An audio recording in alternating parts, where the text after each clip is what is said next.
Hello and welcome. You are listening to Voice of Free Catholic. We often hear about work of the church in big cities, but today we are looking at the quiet, powerful leadership happening on the front lines of rural health care. I'm sitting down today with someone who wears many hats: leader, healer, and storyteller. Sister Grace, we've been looking forward to this. To get started, could you just tell our listener a bit about who you are and what keeps you inspired in your mission every day? I am Grace Akunna John-Emezi, a finally professed member of the Congregation of the Handmaids of the Holy Child Jesus. Currently, I work as a hospital administrator in Anchila Hospital Ihite, Ihite, Mbise, in Imo State, Nigeria. What really inspired me in all I do is love and service, which is drawn from the motto of my congregation. It's fascinating how you balance those roles. You know, running a rural hospital isn't just about medicine, it's about people and spirit. How do you find that balance between being an administrator and being a pastoral minister? How do you keep your leadership rooted in the gospel when the days get tough? Reconciling this dual identity of hospital administrator and pastoral minister is not just about balancing two competing roles, but about integrating one vocation lived through different responsibilities. For a healthcare leader in a rural hospital, especially within faith-based mission, this integration remains firmly rooted in the gospel through several intentional practices. My first identity is a disciple sent to serve. Administration then becomes a form of ministry. Leadership mirrors Christ's model of servant leadership for me. For me, the gospel is not only preached, it is embodied through system. This means policies that prioritize patients' dignity over profit, especially for those of us in the rural setup, fair treatment and accompaniment of the staff that work in a hospital, being compassionate care even when resources are limited. A rural hospital becomes pastoral when it heals relationships, not only bodies. But sometimes administrative demand can distance leaders from people, but gospel-rooted leadership resists this by practicing listening to staff's anxieties, being visibly attentive to patients and families. This incarnational relationship reflects Christ who came and lived among us. For me, pastoral leadership is sustained through discernment, not efficiency alone.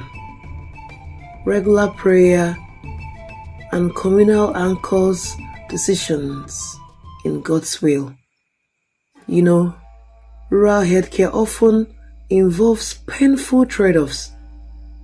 Gospel leadership does not deny these intentions but faces them with moral courage, guided by Catholic social teaching.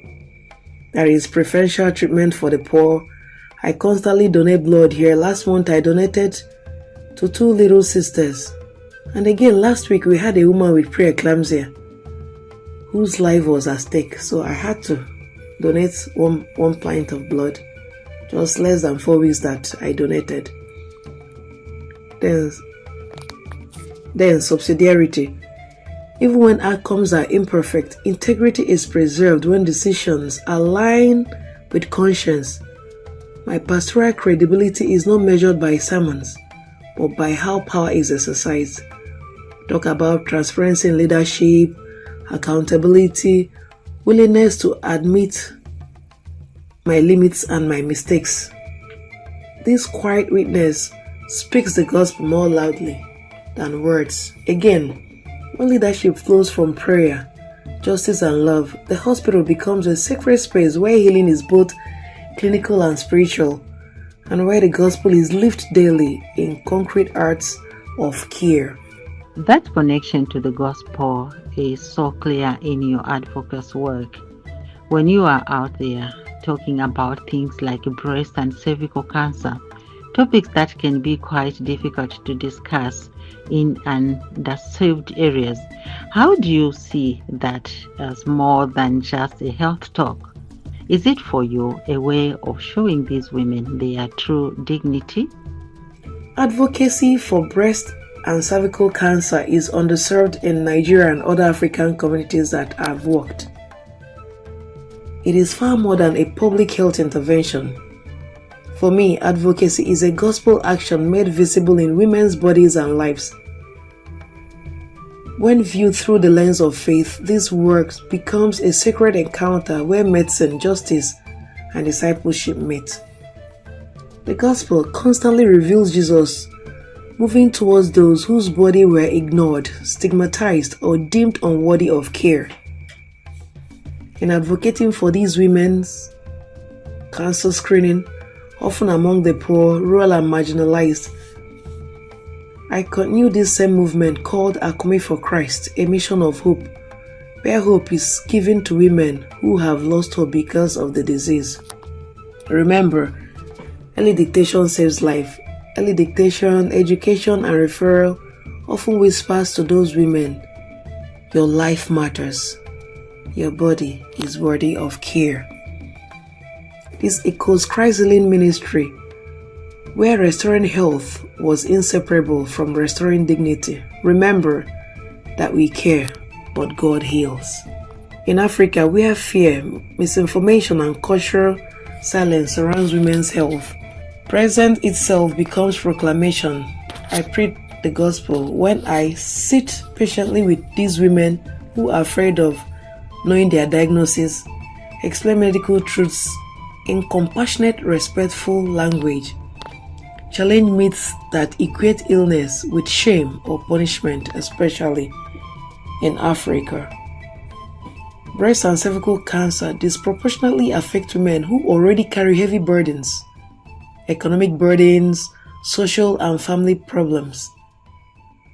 This, by prioritizing their health, I affirm a core gospel truth. Women are not instruments of sacrifice alone, but are bearers of God's image. Public health advocacy becomes gospel-centered when it confronts injustice, limited access to screening, late presentation, and preventable death are not only medical failures, they are normal concerns in Africa. Many Nigerian women have been taught to endure pain quietly. Cancer advocacy gives them voice, encouraging them to speak about their bodies, symptoms, and fear without shame.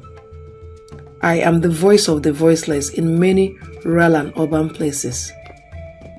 This reflects Jesus' question so often asked in the gospel, what do you want me to do for you?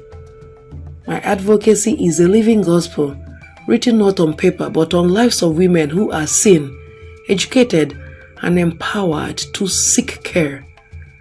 It transforms outreach into ministry and medicine into mission. In affirming the dignity of Nigerian women through breast and cervical cancer advocacy, I proclaim a God who heals, remembers, and stands with women, especially those suffering, who has been seen as normal. We are going to pause for just a moment. Sister Grace's work reminds us that even when the challenges seem high, there is so much to be thankful for in the lives we touch. Let's take a breath and listen to a song that reminds us to look for those moments of grace.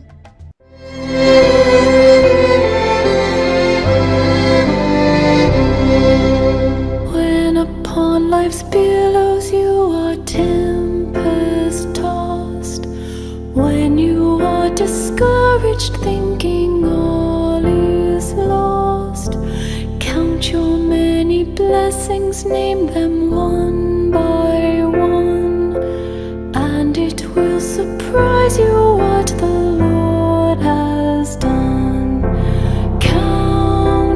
blessings, name them one by one. Count your blessings, see what God has done. Count your blessings, name them one by one. Count your many blessings, see what God has done. Are you ever burdened with a load of care? Does the cross seem heavy you are called to bear? Count your many blessings, every doubt will fly, and you will keep singing as the days go by. Count your blessings, name them one by one. Count your blessings, see what God has done. Count your blessings, name them one by one. Count your many blessings, see what God has done.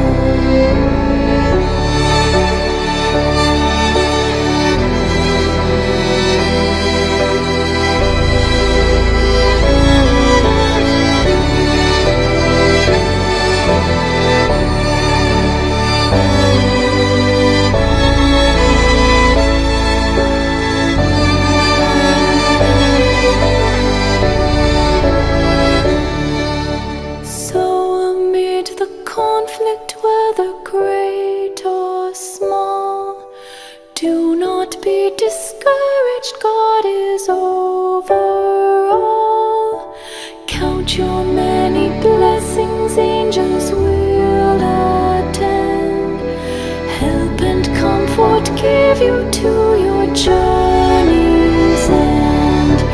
Count your blessings, name them one by one. Count your blessings, see what God has done. Count your blessings, name them one by one. Count your many blessings, see what God has done. Count your blessings, name them one by one. Name them one by one. And it really does surprise you. Welcome back to our conversation with Sister Grace. Sister Grace, you've been doing something vital lately. You've been writing. African Sisters Education Collaborative, ASEC in Nigeria, has highlighted your stories, and it's been wonderful to see. Why is it so important in your eyes for African sisters to stop being silent and start actually documenting the incredible work they do for the world to see? I believe it is essential because silence, while often born humility, can unintentionally erase impact, and the church, the world, and future generations need to see what African sisters are truly contributing. African sisters have long embodied faithfulness through hidden, sacrificial labor. Yet, in today's world, what is not documented is often assumed not to exist. So when sisters remain silent about their work, their expertise is underestimated, their leadership is overlooked, their community's transformation goes unrecognized.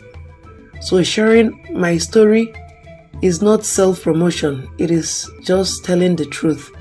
Documenting and publishing our work restores narrative power to African religious women who have too often been spoken about rather than listened to. It corrects global imbalance where African contexts are portrayed only through crisis. Sisters are seen as helpers, not leaders or innovators. Telling our stories affirms that African sisters are agents of change, not silent laborers. ASEC Nigerian's impact on education, healthcare leadership, and social transformation offers concrete hope in a world saturated with despair. When these stories are shared, young sisters see models of possibility, donors and partners see responsible stewardship. The global church encounters living signs of renewal. Hope grows when it is witnessed. African sisters today are educated, skilled, and leading complex institutions. So if their voices remain absent from global conversation, policies affecting them will be shaped without them. Narratives about Africa will remain incomplete. This helps sisters to speak with confidence, clarity, and theological depth. In a digital age, testimony travels faster than sermons. Sharing your stories through articles, reports, and reflections becomes a contemporary form of evangelization, showing a church that is alive, African female, competent, and faithful. So let us know that moving beyond silent service does not mean abandoning humility, but it means allowing light to shine where God is already at work. African sisters owe to their communities, to one another, and to the global church to document, publish, and speak like I'm speaking. That's such a powerful point. If we don't tell the story, who will? Now you've been involved in some big circles, including Pan-African Catholic Theology and Pastoral Network. Looking at these big networks of theologians and church leaders, how can they do a better job of supporting sisters like you? How can they make sure the reality of what you see on the ground actually reaches the people making the big policies? Networks like Pan-African Catholic Theology and Pastoral Network (PACPAN) have immense potential to become bridges of mutual listening and transformation, not just in Africa, but the whole world, especially for sisters whose leadership is deeply rooted in grassroots realities. To support sisters effectively, PACPAN must move beyond symbolic inclusion. Structured, intentional engagement in several key ways. PACPAN can create formal channels where sisters' lived experiences are not occasionally testimonies but recognized sources of theological and pastoral insight. These includes regular listening to forums with sisters working in healthcare, education, and social services. Faith-based consultation, feeding into theological reflection and policy recommendations. Sisters should be supported not only as implementers of church programs, but as thinkers and contributors. PACPAN can offer written fellowships and research mentorship for sisters. Create peer-reviewed platforms that welcome pastoral theological reflections from women religious. Ensure sisters are keynote speakers, not only plenal participants. This shifts the narrative from experience sharing to epistemic authority. PACPAN can train sisters to frame field realities in theology, ethical, and policy-relevant language, employing knowledge brokers who synthesize grassroots data into briefs for bishops and policymakers, and producing position papers grounded in community experience. PACPAN can organize dialogues on issues like health equality, women's dignity, synodality, and link African sisters' experiences with global church conversations. In the spirit of synodality, they should include sisters in decision-making bodies, not just consultative roles. Synodality becomes credible when those at the margins help shape the center. Leadership at the grassroots is often exhausting and lonely. Therefore, PACPAN can affirm emotional and spiritual labor carried by women religious. Support is not only strategic, it is human. PACPAN can truly support these sisters. They must become listening institutions, amplifying platforms, and translating bridges.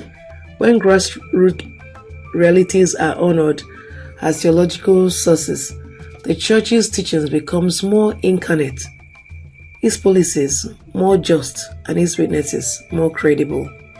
In empowering sisters to speak as I am doing now, this ensures that we are truly heard, backed and helps the African sisters and church think, lead, and act.